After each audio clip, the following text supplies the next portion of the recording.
Hey guys, welcome to the first episode of Nothing Really Matters. Today I am extra emotionally charged because I just had an argument with someone and I already am extremely annoyed and pissed. And I was scheduled to film this podcast today, so I thought, why not film it now and take out my frustration in a topic that somehow is related to what I'm feeling, but not really. But I don't know. Let's see how many of y'all relate. One thing I've really realized is neither of you give a flip about how I look as much as I do right now, but that's completely fine. Like I said, we're just gonna do it anyways. So I did just shower and my hair is wet, and that is why it looks this frizzy. Not like I need to explain myself to you guys, but also kinda because you guys are watching this. Okay, I think we're gonna start this again. Can we pretend as if I just did not speak at all or ramble on for the last 2 minutes? Can we do that, please? I think authenticity is a scam.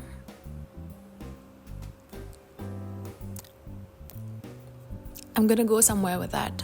Do you ever feel like a different person whenever you're with someone versus when you're with someone else? For example, if I speak to like an auto driver, maybe an auto driver in Bangalore, I suddenly start speaking in broken English. And then, auto driver anywhere, I suddenly start speaking in broken English as if I don't have... No, why did I said Bangalore because, the auto drivers there do speak in English a little bit compared to the rest of India. So, if I'm speaking to an auto driver in Bangalore, suddenly I'll be like, how much there, wahan pe jaane ka, how much? You know what I'm saying? I speak in broken English. I literally have a bachelor's in English literature. So, I don't understand how that happens, because I also have noticed myself when I'm speaking to, say, a Spanish friend, I suddenly start speaking in broken English, but the kind that a Spanish person would speak. Or if I'm with an American friend, suddenly, oh my god, it's the worst American accent ever, but theek hai, it's cringe, but we deal with it. I want to talk about code switching, because I don't think code switching is necessarily just about language.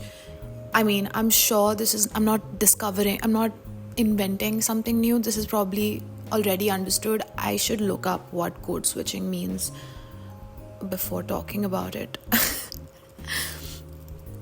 Because I just know I do it. So I thought doing it qualifies you to speak on the subject.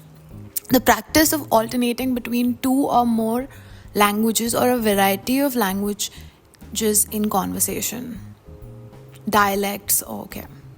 Okay, so code switching is basic. Let's talk about personality switching, because I feel like every time I'm with someone, I adopt their personality, and I don't do it because it's not even about influence. I think it's just because I want them to understand me better. I want them to get me without putting too much effort in, because I just simply get people, and I also sort of understand that it's not an easy thing to do, because getting people is almost like a survival instinct.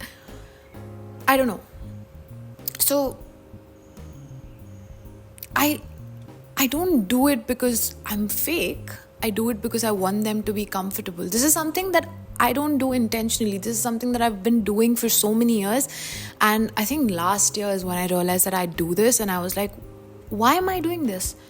And then I realized that's empathy, right?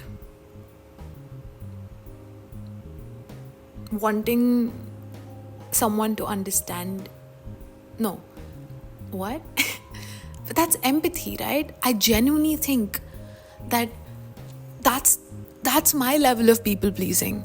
That's my level of understanding someone or wanting someone. How do I put this? It's not even about people pleasing. It's about having so much empathy that while I communicate to them, I want to do it in a way that they are capable of understanding. You know what I'm saying? I just want to know if it's empathy or an identity crisis, because that's something I've been struggling with. Let's dive into empathy or identity crisis for a bit. Yeah, I keep referring to the notes I've made because I was up at 2 a.m. Day before, and I think after I posted my first video, and suddenly I was like, overthinking is happening. I must open my notes app. Let's talk about the negative of this, right?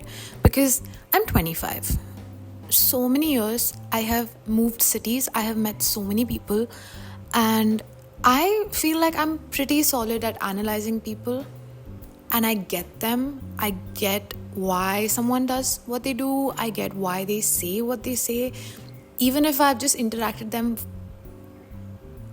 have interacted with them for an hour, but I literally read into their micro expressions, the way they speak, what they're saying, to what context, how are their reactions. I almost overanalyze them more than I should be, which I don't regret, because I would much rather spend a conversation thinking about you than about myself. So, that said, I do end up genuinely imitating who I speak to.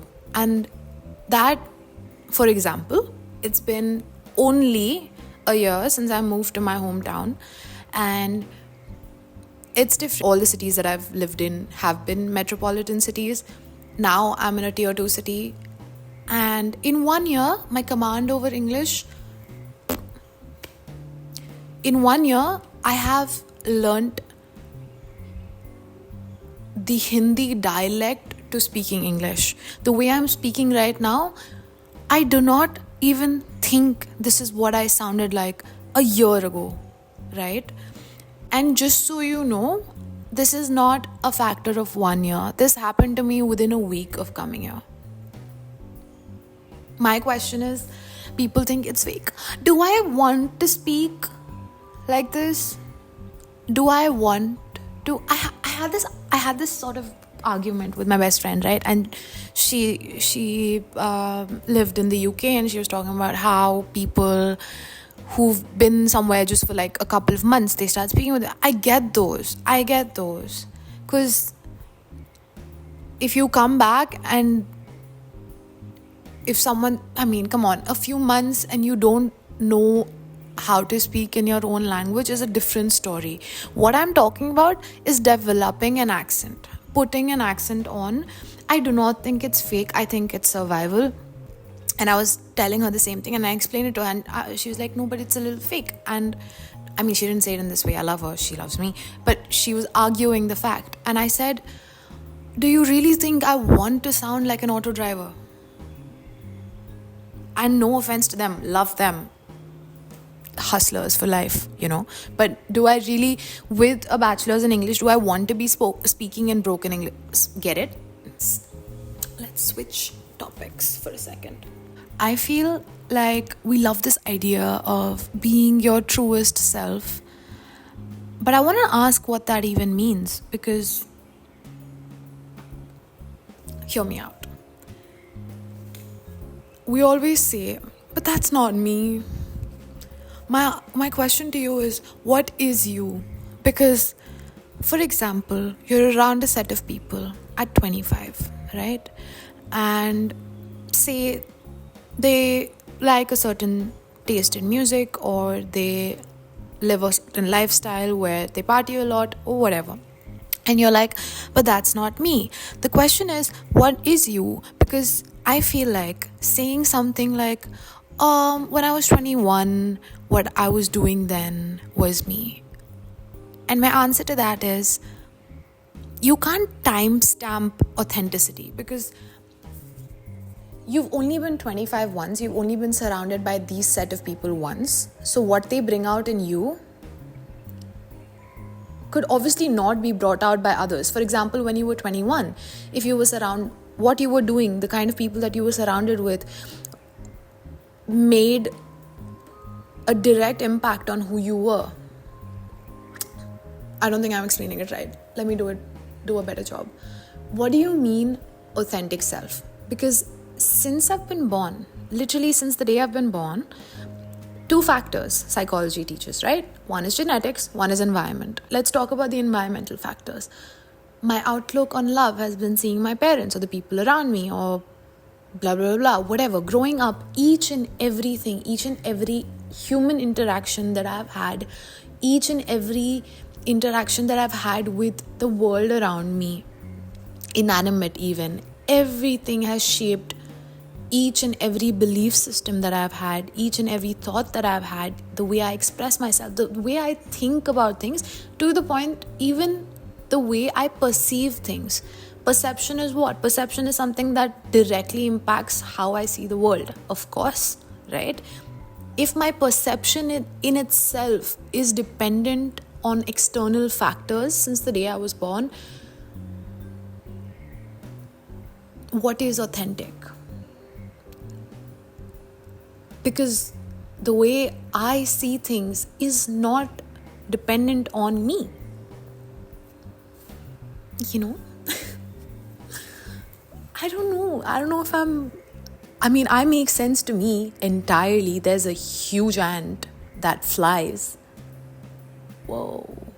Okay. I make sense to me entirely. I don't know if I make sense to you, you know? What I'm trying to really dive into was authenticity. When were we the most authentic? When we were kids, when we were babies, when where we had no preconceived notions, where we had no biases, where we had literally no idea as to how to structure thoughts. I'm getting a call. I think I missed what I was talking about, but I just want to argue that I don't think anything is authentic. I think everything is just deeply conditioned, right? So, even our notion of authenticity, even me thinking that this is what no, that's too much. I think that's the whole free will dilemma. Authenticity is a fluid state of being. I think it's being truly curious, because I think as a kid, you are in a state of observing. You don't apply your thought to it. You just are there, right? The question is, if you describe authenticity as someone you think you are based on a certain timestamp from life, I think that can be quite limiting for a lot of people, because I think all of us have gone through shit, and if that's made us, say, we were very quiet as kids, for example, I don't think that's my authentic self. What if that's not who I am? I just don't think that I don't think authentic exists, okay? That's my argument here. And I don't think that authentic people, I don't think the most authentic people are the most consistent people in the way that they act, because that's authentic to them. No, I think the most authentic people are the people who are the most curious, who are the most open-minded, who are the most self-aware of what they think, who they are, just being self-aware of understanding biases that they may have. This is what I've learned from code switching, having done that my entire life. I don't think it's about losing yourself. I think it's being present in the moment, adapting to the company that you have. When you reach a medium where you meet someone where they are able to express without having to translate to you, particularly where you speak to them and you make them comfortable, which has bit me in my ass a lot of time. It just allows you to truly enjoy the people that they are. It allows you to maximize any interaction that you have with someone, because you get to experience their unfiltered self. You get to experience them in their truest form. Having said that, if you are a people pleaser and you have an empathetic, if you have people pleasing tendencies and you're empathetic that you code switch, you're so empathetic that you code switch, those two are a dangerous combination for you. I think I am someone who is learning how to not do that, because if you're so empathetic that you literally understand everything about someone's actions, where if, for example, today I started off this rant saying that I'm genuinely pissed, right, about something that happened. My point is, as an empathetic person, I literally I'm so angry, but I understand where the other person's coming from. Even in life with so many people, I have understood them to the point that I did lose myself, that I did forget the fact that I do have a voice, that I did forget the fact that my opinions or my experience is something that is valid, just because I got so lost in being so aware about myself to the point that their perspective became my perspective. Like I said, when you combine people pleasing and deep empathy together, I think that's a bad combo, especially if you choose to be with the wrong partner. Why I say this? I'm not spending the rest of my life with the auto driver. I'm not spending the rest of my life with my friends. I am surrounded 24/7 by my partner, for example, or will be in the future. If I end up being so empathetic that start mirroring them, that I start, like, I always meet them where they are, will I not eventually, I think this is a big fear of mine, will I not eventually, because when will they ever understand me? You know what I'm saying? That's just such a solid fear. As someone who claims to be self-aware, I do think I'm quite self-aware, because I know I've put in a lot of work for that, to the point that I very clearly see flaws in things that I may have done when someone else is pointing them out, because I understand them and I understand where they're coming from. But I do not think that everybody has that, and I don't think everybody's as, forget about going the extra mile to understand. I just think that some people can be cruel with it. Some people will take advantage of that. And that's why I say people pleasing, empathy, no. Anyone who realizes that you understand their perspective and understand them, suddenly they're God. They will not only make you question everything that you know or believe about yourself, but they will make sure that their story is so glamorized, because they're literally getting a yes man. They're getting someone who's sitting with them and validating their inner child. Ki haan baba, this must have happened because you have had such a, because they're literally getting a psychologist as a child and a mother saying you can do no wrong because you have point A, point B, point C, point D. These are the reasons as to why you are this way. So it's not really your fault, even if you're doing that to me. I don't know. I think code switching is fine. I think deep empathy is fine. I just want to make sure that you know, or that I know where I stand when I'm alone. I think be curious, but just make sure that you also spend enough time being curious alone, so that you're able to have some findings, where you're able to find yourself. I do believe in finding myself. What does that mean? In this state of mind, in this stage of life, what are certain things that I like the idea of? What are certain things that I believe in? What are certain things that I agree with? That could change, always. That could change. I'm open to change, right? But I don't think this idea of this fixed authentic self, that everybody has this fixed authenticity about them, everybody is this fixed authentic person, I don't think that's true.